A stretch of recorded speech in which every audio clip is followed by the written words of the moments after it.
मैं भगवत गीता सिर्फ इसलिए नहीं पढ़ रही हूँ कि आज मैंने नहाया नहीं है तो मैं भगवत गीता नहीं पढ़ूंगी। तो आपको नहीं पता, लेकिन आपने एक दिन बर्बाद कर दिया बिना भगवत गीता पढ़े। एग्जैक्टली, पता चला आज आज आपने नहाया नहीं, कल आप मर जाओ। क्या अपनी अंतरात्मा से भी पूछो और इसको भी पढ़ लो, दोनों चीजें करो। एक चीज करोगे तो आप फंस जाओगे। अगर इसको रूल बुक समझ के पढ़ा तो भाई कोई भी आपको इसकी किसी लाइन का गलत मतलब भी बता सकता है।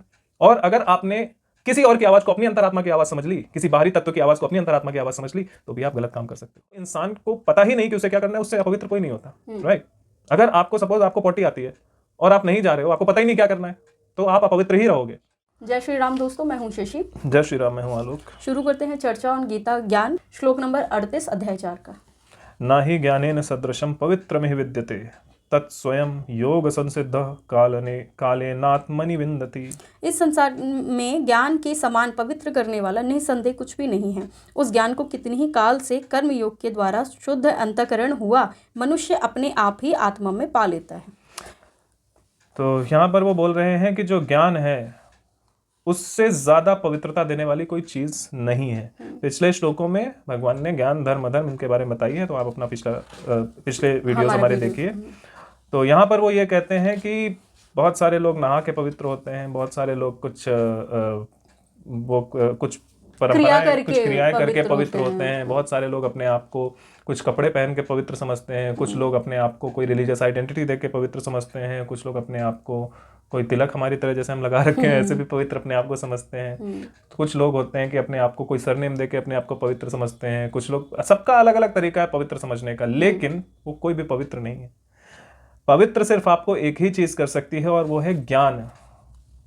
ज्ञान आपको पवित्र इसलिए कर सकता है क्योंकि ज्ञान जो है आपको वो थॉट प्रोसेस, वो शक्ति देता है, वो निश्चयात्मकता बुद्धि देता है, जिससे आप क्या सही है और क्या गलत है ये डिसाइड कर सकते हो। आप ये डिसाइड कर सकते हो क्या धर्म है क्या अधर्म है। उसके लिए आपको ये इस चीज की जरूरत नहीं पड़ती कि कहीं कोई किताब ढूंढनी पड़े कि भाई वहां क्या लिखा है या किसी भी महापुरुष ने क्या कहा था इस सिचुएशन में, क्योंकि हर सिचुएशन उस महापुरुष की लाइफ में आई नहीं होगी जिसने भी पहले बताया। तो आपको वो पता नहीं होगा, तो आप किताबें ढूंढते फिरोगे और अंदाजा लगा के कोई ना कोई रूल लगा दोगे वहां पे, या कोई कोड ढूंढते रहोगे इसके हिसाब से लगा दोगे। लेकिन अगर आपको ज्ञान हो गया तो आप ये डिसाइड कर पाओगे धर्म क्या है, अधर्म क्या है, ईश्वर क्या है, ये आपको पता चल जाएगा। भगवान क्या है, निराकार क्या है, साकार क्या है, ईश्वर दिख सकता है या नहीं दिख सकता है, क्यों दिख सकता है और क्यों नहीं दिख सकता, सब कुछ आपको पता होगा और उसके अकॉर्डिंग आप डिसीजन ले सकोगे। लेकिन अगर आपको ज्ञान नहीं होगा तो आप अपवित्र रहोगे। जो इंसान को पता ही नहीं कि उसे क्या करना है, उससे अपवित्र कोई नहीं होता, राइट। अगर आपको सपोज आपको पोटी आती है और आप नहीं जा रहे हो, आपको पता ही नहीं क्या करना है, तो आप अपवित्र ही रहोगे। आपको पता होना चाहिए कि आप क्या करना है। जब पता होगा तभी तो आप उसके अनुसार आचरण करोगे। तो इसलिए जीवन में मनुष्य को ज्ञान होना बहुत जरूरी है। ज्ञान है सही गलत का, जिसको आप लोग सुनते होंगे, बहुत सारे लोग बोलते हैं कि तन की नहीं मन की सुंदरता आवश्यक है। ये जो बोलते हैं ये भी पवित्रता के बारे में ही है, खाली वो सुंदरता बोल देते हैं, तन नहीं मन की सुंदर। इसका मतलब क्या है? क्या मन को साबुन लगा के धोना है या सर्फ एक्सेल पीना है रोज सुबह शाम? ऐसा कुछ नहीं है। इसका सीधा सा मतलब ये है कि अंदर से आपके अंदर ये थॉट प्रोसेस, ये क्लैरिटी होनी चाहिए कि कौन सा काम करना सही है और कौन सा काम करना गलत है। आपको ये ज्ञान होना चाहिए कि आपको कोई बेवकूफ ना बना सके। कोई आपको बोल दे कि भाई अगर तुमने टीका लगा लिया तो समझो तुमको जो गॉड है वो तुमको क्या जलजले में भेज देगा या क्या कुछ भी कर देगा, ऐसा कोई बोल दे। कोई आपको ये बोले कि भगवत गीता पढ़ ली तो तेरे को गुनाह लगेगा, ऐसा कुछ बोल दे। कोई ये बोल दे कि भाई किसी मूर्ति की पूजा कर ली तो आपका तो बेड़ा गर्क हो गया। वो आपको तभी बोल सकता है जब आप अज्ञानी हो। अगर आप ज्ञानी हो तो आपको पता होगा कि ये जो बोल रहा है ये सही बोल रहा है या गलत बोल रहा है, क्योंकि ज्ञानी व्यक्ति हर जगह तर्क लगाता है। वो ये सोचता है कि ऐसा क्या है, ऐसा अगर ईश्वर है तो वो मूर्ति में क्यों नहीं हो सकता, वो ये सोचेगा, वो क्वेश्चन करेगा। और अगर मूर्ति में नहीं हो सकता तो कहां पे है, वो ये भी क्वेश्चन पूछेगा। जहां पे है वहां पे क्या आपको दिख रहा है? अगर आपको दिख नहीं रहा तो फिर आप उसको क्लेम कैसे कर रहे हो, राइट। तो वो सब हर जगह क्वेश्चन पूछेगा। अगर इस पुस्तक में भगवत गीता में कुछ लिखा है तो हम उस पर भी क्वेश्चन करते हैं कि ये क्यों लिखा है। और इसीलिए यहाँ पे अर्जुन भी क्वेश्चन कर रहे हैं। श्री कृष्ण खुद आके भगवान सामने से बोल रहे हैं, लेकिन वो खुद क्वेश्चन कर रहे हैं। क्यों? क्योंकि वो बुद्धिमान है, और जो बुद्धिमान होता है वही ज्ञानी बन पाता है। तो वो बुद्धिमान है इसलिए उन्होंने क्वेश्चंस पूछे, और उन्होंने वो क्वेश्चन पूछे इस वजह से हमारे पास हर सवाल का जवाब है, क्योंकि कृष्ण भगवान ने वहां पर जवाब दिए। वरना वो एक श्लोक बोल देते कि युद्ध कर माम शरणम व्रज, क्या था वो, मेरे शरण में आ जाओ और युद्ध करो, बात खत्म। उतना बोल, बट उन्होंने क्लैरिटी इसीलिए दी क्योंकि ज्ञान आवश्यक है। जब तक ज्ञान नहीं होगा मनुष्य के मन में पवित्रता नहीं आएगी। अर्जुन को तो वो बोल देंगे कि ठीक है युद्ध कर, बाकी लोगों का क्या। तो इसलिए उन्होंने वो पूरा ज्ञान दिया कि बाकी लोगों के अंदर भी ये निश्चयात्मकता बुद्धि आए कि किस कंडीशन में क्या काम करना है, किस कंडीशन में क्या डिसीजन लेना है। उनके अंदर डिसीजन मेकिंग होनी चाहिए। अगर उनके अंदर डिसीजन मेकिंग नहीं होगी तो वो मन से पवित्र नहीं होंगे। हमें कोई दिक्कत नहीं कि आप नहाते हो नहीं नहाते हो, भगवान को इससे कोई फर्क नहीं पड़ता। आप नहाते हो धोते हो कुछ करते हो नहीं, उनको इस बात से फर्क, और इस बात से मन की पवित्रता हमें समझाने के लिए बोले कि उन्हें इस बात से फर्क नहीं पड़ता कि आपके मन में टार भरा हुआ है कि दारू भरी हुई है। उनको मतलब इस बात से है कि जब आप कोई कर्म करने जाओ तो वो कर्म आपका संपूर्ण सृष्टि के कल्याण के लिए होना चाहिए। तो जब आपके अंदर ज्ञान होगा तभी आप डिसाइड कर पाओगे कि ये जो कर्म है ये सृष्टि के कल्याण के लिए है या नहीं है, या ये जो बंदा मुझे सिखा रहा है ये क्या सृष्टि के कल्याण के लिए है या नहीं है, या ये जो पुस्तक मुझे सिखा रही है ये सृष्टि के कल्याण के लिए है या नहीं है, ये जो रिलीजन मुझे सिखा रहा है ये सृष्टि के कल्याण के लिए है या नहीं है। वो डिसीजन मेकिंग आपके अंदर आएगी, और वो तब आएगी जब आप क्वेश्चन पूछोगे। क्वेश्चन आप तब पूछोगे जो आप में बुद्धि होगी, और बुद्धि होगी तभी आपके अंदर ज्ञान आएगा, अदरवाइज ज्ञान आ नहीं सकता। तो जिस मनुष्य के अंदर ज्ञान होता है वो मनुष्य ही सबसे ज्यादा पवित्र होता है। और इसलिए यहां पे उन्होंने बोला है कि ज्ञान ही मनुष्य को सबसे ज्यादा पवित्र करता है। जिसके अंदर ज्ञान नहीं वो पवित्र नहीं हो सकता। वो ऊपर ऊपर से कुछ भी बोल सकता है लेकिन उसके मन में हमेशा चोर रहता है, मन से वो हमेशा कुछ ना कुछ गलत ही करना चाहता है। तो वो कहते हैं कि इस संसार में ज्ञान के समान ज्ञान जिस तरह से मनुष्य को ज्ञान पवित्र कर सकता है, वैसे उसको न सर्फ एक्सेल कर सकता है, न लाइफ बॉय कर सकता है, न लक्स कर सकता है, न पियर्स कर सकता है, न कोई भी ऐसा भौतिक पदार्थ उसको पवित्र कर सकता है जितना उसको ज्ञान पवित्र कर देता है। और उस ज्ञान को कितने ही काल से कर्मयोग के द्वारा शुद्धांतरकरण हुआ मनुष्य अपने आप ही आत्मा में पा लेता है। तो कह रहे इस ज्ञान को प्राप्त करने के लिए जरूरी भी नहीं आपको क्वेश्चंस अपने मतलब कोई पुस्तक ही पढ़नी पड़े या कोई रूल बुक आसमान से आएगी आपके लिए, ऐसा कुछ नहीं है। उस ज्ञान को प्राप्त करने के लिए बस आपको करना क्या है कि आप कर्मयोग में लगो। कर्मयोग क्या होता है कि आप कर्म अपने करो, धर्म के अनुसार कर्म करना शुरू कर दो। इंश्योर आपको एक चीज करनी कि क्या ये सभी मनुष्यों, सभी जीव जंतुओं और संपूर्ण प्रकृति के कल्याण के लिए है या नहीं है।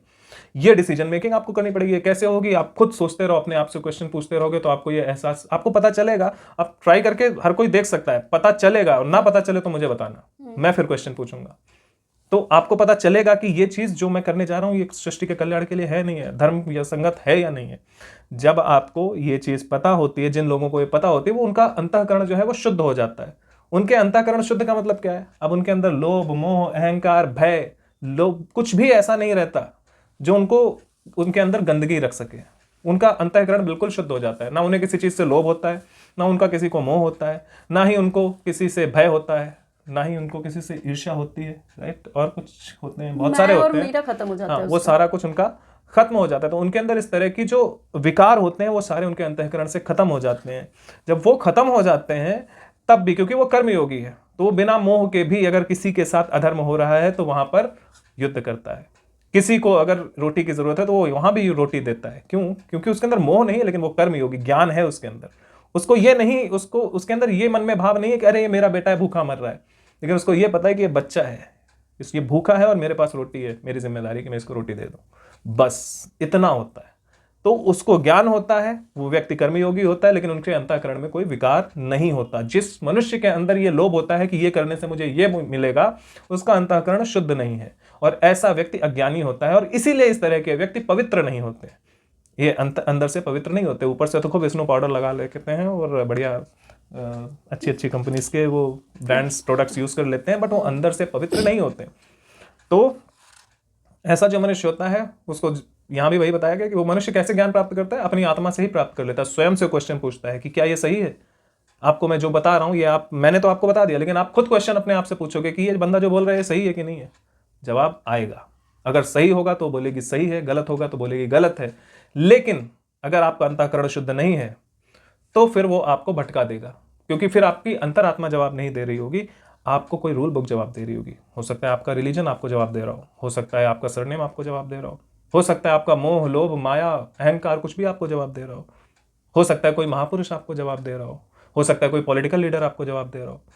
सब आपके अंदर बैठ के ही आपको जवाब देंगे। लेकिन अगर आपका अंतःकरण शुद्ध है तो आपकी अंतरात्मा आपको जवाब देगी, और वो वही जवाब देगी जो सृष्टि के कल्याण के लिए होगा। तो भगवान कृष्ण यहाँ पर कहते हैं कि मनुष्य अपनी आत्मा से ही उस अपने आप को, उस ज्ञान को प्राप्त कर सकता है, और वो ज्ञान प्राप्त करके ही वो स्वयं को प्राप्त कर सकता है।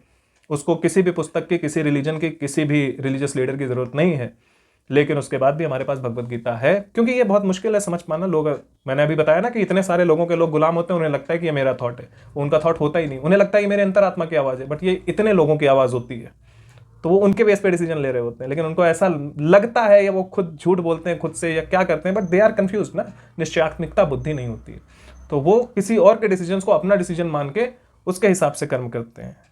तो वो बहुत मुश्किल काम है, इसलिए श्री कृष्ण ने भगवत गीता कह दी है कि अपनी अंतरात्मा से भी पूछो और इसको भी पढ़ लो, दोनों चीजें करो। एक चीज करोगे तो आप फंस जाओगे। अगर इसको रूल बुक समझ के पढ़ा तो भाई कोई भी आपको इसकी कोई सी लाइन का गलत मतलब भी बता सकता है, और अगर आपने किसी और की आवाज को अपनी अंतरात्मा की आवाज समझ ली, किसी बाहरी तत्व की आवाज को अपनी अंतरात्मा की आवाज समझ ली, तो भी आप गलत काम कर सकते हो।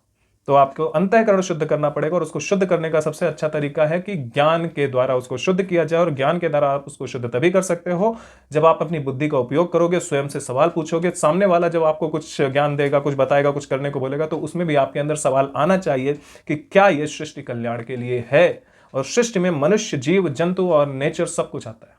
तो ये जब क्वेश्चंस आप पूछेंगे तो अपने आप आपको ज्ञान हो जाएगा, और ज्ञान हो गया तो आप पवित्र हो जाएंगे, शुद्ध अंतःकरण वाले हो जाएंगे। So, anything else to be added?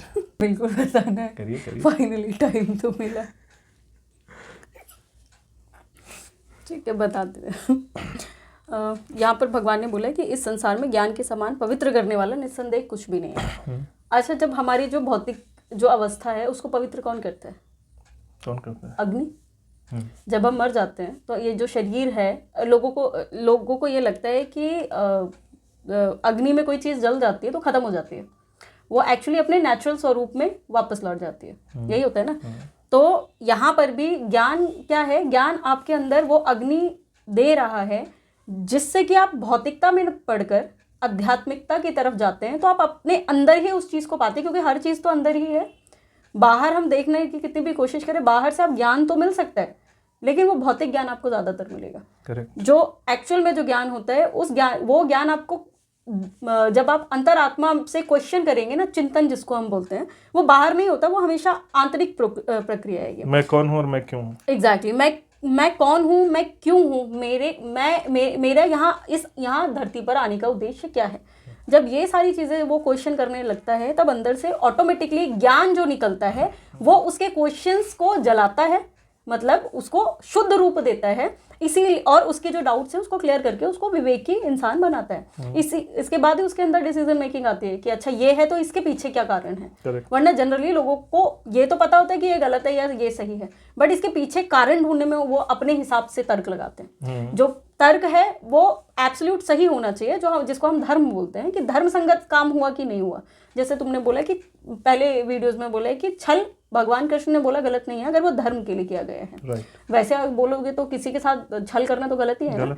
तो इस हिसाब से तो वही वो बोल रहे हैं कि जो ज्ञान है वो तुम्हारे अंदर वो अग्नि प्रज्वलित करता है, जिससे आप अपना अधिकार नहीं समझते दूसरे पे, आपका कर्तव्य बोध आपको हो जाता है और आप कर्तव्य करना स्टार्ट कर देते हो। आपको ये समझ आ जाता है कि मैं क्यों आया हूँ यहाँ पर, अपना कर्तव्य समझ आ जाता है। जनरली लोग यहाँ पर आए हैं, उनको लगता है कि मेरा अधिकार है, मनुष्य हूँ तो मेरा इस पे अधिकार, उस पे मेरा सब पे अधिकार है, मैं सबसे बड़ा हूँ। लेकिन उसके पीछे जो चीज तुम्हें साथ में मिली होती है वो होती है तुम्हारा कर्तव्य क्या है, जिसको हम धर्म बोलते हैं। इंसान रूप दिया है तो इसके पीछे इंसान रूप का कर्तव्य क्या है, हमारा धर्म जिसको हम बोल रहे हैं ना। तो हमारा इंसान होने का धर्म क्या है? अगर वो धर्म तुमको नहीं समझ आया तो ये शरीर लेके इसका अधिकार प्राप्त करके कोई फायदा नहीं है, भोग करते रहोगे आप। तो वही चीज भगवान बोले कि जिस दिन तुमको ये चीज समझ आएगी कि मेरा कर्तव्य क्या है, अर्थात मेरा धर्म क्या है, मेरे को ये शरीर मिला क्यों है, उस दिन वो जो ज्ञान तुमको प्राप्त होगा वो तुम्हें ऑटोमेटिकली इतना पवित्र कर देगा, तुम्हें कहीं बाहर घूमने की जरूरत है, वो अंतःकरण से ही मिल जाएगा और तुम अंतःकरण में ही खुश रहोगे। तुम्हें खुशी बाहर ढूंढ के जाने के लिए, मतलब बाहर ढूंढने में नहीं मिलेगी कि इसमें खुशी मिले, उसमें स्वयं इंटरनली मिलती है, हमको मिलती है, हमने बहुत देखा है। एग्जैक्टली। तो ये है नहीं तो फिर यही है, जैसे कि अब मैंने जो बताया इतना ही है कि अब वो अंदर से भी शुद्ध है और बाहर से उसको, क्योंकि ये फर्क ही नहीं पड़ रहा है कि मैंने क्या पहना है क्या नहीं पहना, उसको पता है कि इम्पोर्टेंट क्या है। बाहरी अवस्था इंपॉर्टेंट नहीं है, आंतरिक अवस्था इंपॉर्टेंट है। उस चीज का उसको ज्ञान प्राप्त हो जाता है तो वो वैसे भी पवित्र है, बिना नहाए वो पूजा कर सकता है, उसको कोई फर्क नहीं पड़ेगा और उसको द्वेष भी नहीं होगा। कई बार होता है कि कोई अगर बिना नहाए है और बोले कि अरे मैं आप पूजा कैसे करूं, या कई बार होता है कि तुम्हारे यहाँ जैसे है कि शौच के बाद तो पूजा नहीं करते, नहाते हैं जाके। तो अगर तुम्हारे को ये चीज समझ आ गई कि आंतरिकता तो पवित्र हो चुकी है ना, तो बाहरी इसका कोई वो मतलब नहीं रहता, बस यही है। और उसके बाद तुम ये राग द्वेष सही गलत इन चीजों में फंसते नहीं हो। डिसीजन मेकिंग जिसको तुमने बोला कि वो तुम्हारे अंदर आ जाती है कि क्या सही क्या है, बस मुझे वो करना है। अगर मैं भगवत गीता सिर्फ इसलिए नहीं पढ़ रही हूँ कि आज मैंने नहाया नहीं है तो मैं भगवत गीता नहीं पढ़ूंगी, तो आपको नहीं पता, लेकिन आपने एक दिन बर्बाद कर दिया बिना भगवत गीता पढ़े। Exactly, पता चला आज नहाया नहीं, आज आपने नहाया नहीं, कल आप मर जाओ, वही मैं बोल और जबकि हमें तो ये बोला भी जाता है, मतलब भगवत गीता क्या सारे ग्रंथ हमें ये बोलते हैं, जिस थॉट के साथ आप ऊपर जा रहे हो वही थॉट आपको वहां पर भी वही कर्म देगी, वही मतलब कर्म नहीं, उसी का फल तुमको ऊपर मिलेगा, उसी अवस्था में तुम वहां पर रहोगे। तो हमने जो इंपॉर्टेंट चीज थी यहाँ पर मिलनी थी बट हमने ली नहीं, और अब बस अरे आज मैंने नहाया नहीं करके आप चले गए। लेकिन नहाए बिना आप खा लेते हैं। हाँ, नहाए बिना आप दुनिया घूम लेंगे, आप मेकअप करके सब कर लेंगे, बस भगवत गीता नहीं पढ़ेंगे। इसका मतलब ये नहीं है कि पूजा करने के टाइम नहाना नहीं है, नहा के ही पूजा करनी है। लेकिन if there is a situation कि आप नहीं नहा पा रहे हो तो आप इसको पढ़ना, ग्रंथों का अध्ययन करना नहीं छोड़ सकते, क्योंकि ये आपको अंदर से पवित्र करता है। इनको पढ़ना लिखना जारी रखिए। और क्या, बस फर्क इतना है जो हमारे यहाँ पर ये नियम बनाए गए इनके पीछे रीजन है। जब आप सुबह नहाते हैं, मैंने खुद ये नोटिस किया, जब मैं नहा के बैठता हूँ पढ़ने या लिखने तो उस समय ना मेरा दिमाग ज्यादा तेज चलता है, बस इतना ही है, क्योंकि उस समय हम पूरी तरह से फ्रेश हो चुके होते हैं। और हमारे में दो कंडीशन है, ये नहा के पढ़ते हैं जो भी तुम पुराण वगैरह पढ़ते हो, और मैं सारा काम करने के बाद पढ़ती हूँ। उसके बीच में कई बार मुझे वॉशरूम भी जाना पड़ जाता है, मैं उसके बाद पढ़ती हूँ, लेकिन फिर भी मेरी मेंटालिटी वही रहती है क्योंकि हमारे अंदर थोड़ा सा ज्ञान भगवान ने दे दिया। पवित्रता होनी जरूरी है। बाहरी पवित्रता जो होती है कई बार आपको हेल्प करती है कि आप आसानी से चीजों को समझ सकें। तो नहाना इसलिए जरूरी होता है क्योंकि आप नहाते नहीं तो नींद आती रहती ना, नहाएंगे नहीं नींद आती रहेगी। आप वॉशरूम में जाओ, फ्रेश होने मत जाओ, आपको नींद आती रहेगी। तो जब नींद आती रहेगी तो आपको कैसे समझ आएगा, राइट? तो इसलिए वो जरूरी है, इसलिए वो किया जाता है। बट इसका मतलब ये नहीं है कि आप नहीं कर सकते, आपके पास पानी ही नहीं है तो आप इसको नहीं पढ़ोगे। नहीं है पानी तो क्या हुआ, फिर कोई बात नहीं, फिर ऐसे ही पढ़ते हैं। कम से कम ऊपर से शुद्ध नहीं हो सकते, अंदर से तो पवित्र रहें। तो ये है सिचुएशन। अच्छा, एक चीज़ और मैं इसमें बता रही थी, जैसे कि मैंने बोला कि मेरा जो पढ़ने का वो होता है, मैं कब पढ़ती हूँ, जैसे तुमने बोला नहाने के बाद तुम्हें पवित्रता मिल जाती है, ठीक है, क्योंकि नहाने के तुरंत बाद तुम पूजा करते हो और पढ़ते हो। उसके बीच में मैं तो नहाने के बाद पूजा करती हूँ, फिर मेरे को काम करना होता है, खाना वाना बनाना होता है, ऑफिस जाते हैं, उसके बाद और थोड़ा काम करना होता है, उसके बाद कहीं जाके उसके बीच में मेरे को वॉशरूम लग गई। तो अब अगर मैं अपने दिमाग में ये सोच के बैठ जाऊं कि अरे मुझे वॉशरूम नहीं जाना, मुझे क्योंकि ये पढ़ना है, क्योंकि मेरा फोकस कहाँ है, मेरे को पढ़ना है। तो अगर मैं ये फोकस बना के चल दूं कि मुझे पढ़ना है तो मैं वॉशरूम नहीं जाती, स्किप कर देती हूँ, क्योंकि वॉशरूम के बाद तो फिर मैं नहीं पढ़ सकती। ये मेरे दिमाग में अगर आ गया तो मैंने एक रूल तो बनाया कि मुझे पढ़ना है, लेकिन दूसरा रूल ये भी बनाया कि मुझे पढ़ना शुद्धता के साथ है, बाहरी शुद्धता के साथ। मैं बाथरूम नहीं जाऊंगी, तो मैं कितना भी इसको पढ़ने बैठ जाऊं, मैं गारंटी से बोलूं मेरा ध्यान नहीं लगेगा, बिकॉज आप क्योंकि वॉशरूम में दिमाग लगा होगा ना, आप फ्रेश नहीं हो ना। When you are not comfortable, आप कैसे किसी चीज को समझ सकते हो? और ये सिर्फ हम बोल नहीं रहे हैं, ये भागवत में भी लिखा हुआ है। भागवत में जो रूल बनाए गए हैं वहां पर बोलते हैं कि शौच के रूल हैं वहां पर। जब तक आप पढ़ रहे हो, वहां सिर्फ वक्ता के लिए नहीं, जो सुनने वाले हैं उनके लिए भी यही रूल है कि सुबह अगर आपने नहाया तो आप तभी उठोगे जब तक वो सब खत्म नहीं हो जाता। लेकिन वहां पर ये भी लिखा हुआ है दूसरी तरफ कि अगर आपको प्रॉब्लम है, अगर आपको इमरजेंसी है तो आप वो करके आओ। क्योंकि अगर आप वो करके नहीं आओगे तो वहां बैठे हुए भी आप वहां पर हो नहीं, तो आप सुन ही नहीं पाओगे कुछ भी, उसका कोई अपवित्र हो ना। आप मॉर्निंग में जब आपका नहाने का होता है, अगर सिर्फ नहाने से शुद्ध हो जाते तो सिर्फ नहा ही ना लेते, टॉयलेट क्यों जाना होता है? आपकी बॉडी अंदर और बाहर से शुद्ध होनी चाहिए।